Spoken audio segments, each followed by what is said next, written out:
Hello வாங்க, ஒரு cup ரவை எடுத்துக்கோங்க. உப்புமா செய்கிறதுக்கு தான். அதுக்கு வறுத்த ரவை தான் போட்டிருக்கோம். ஆனால் நல்லா வறுக்கணும். நல்லா சிம்மில் வச்சு ஒரு ரவை கூட கருகிடாமல், கருகிச்சுன்னா அது ஃபுல்லாகவே ஸ்மெல் அடிச்சிடும். அதனால் மீடியம் ஃப்ளேம்லேயே வச்சு நல்லா செவக்க வறுத்துக்கோங்க. ஒரு 4 டேபிள் ஸ்பூன் கிட்ட கடலெண்ணெய் விட்டுக்கோங்க.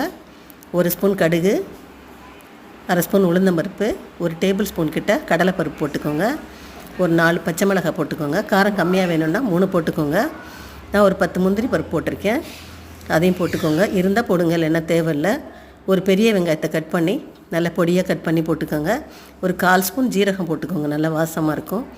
போட்டுட்டு கொஞ்சம் பெருங்காயம், ஒரு 1/4 டீஸ்பூன் கிட்ட பெருங்காயம் போட்டுக்கோங்க. 2 கருவேப்பிலை கொத்து போட்டு நல்லா வெங்காயத்தை ரொம்ப வதக்கக்கூடாது. 3/4 வதங்கினோடனே கருவேப்பிலை சேர்த்தோடனே 3 கப்பு தண்ணி விட்டுக்கோங்க. 1 கப்புக்கு தேவையான அளவு உப்பு போட்டுக்கோங்க. மூடி வைங்க.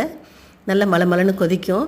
உடனே சிம்மில் வச்சுக்கிட்டு அந்த ரவையை கொட்டி நல்லா கிளறின உடனே மூடிடுங்க. கட்டியாக இருக்கா நல்லா பார்க்க வேணாம், அப்படியே மூடிட்டு ஒரு 3 நிமிஷம் விட்டுருங்க.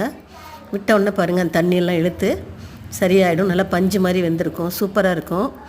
நல்லா கிளறி விட்டு 1 டேபிள் ஸ்பூன் நெய் விடுங்க. லாஸ்ட்டாக விட்டு பெரட்டி விட்டு 1 நிமிஷம் வச்சு மூடி வச்சு ஆஃப் பண்ணிவிட்டு சாப்பிடுங்க. ரொம்ப சூப்பராக இருக்கும்.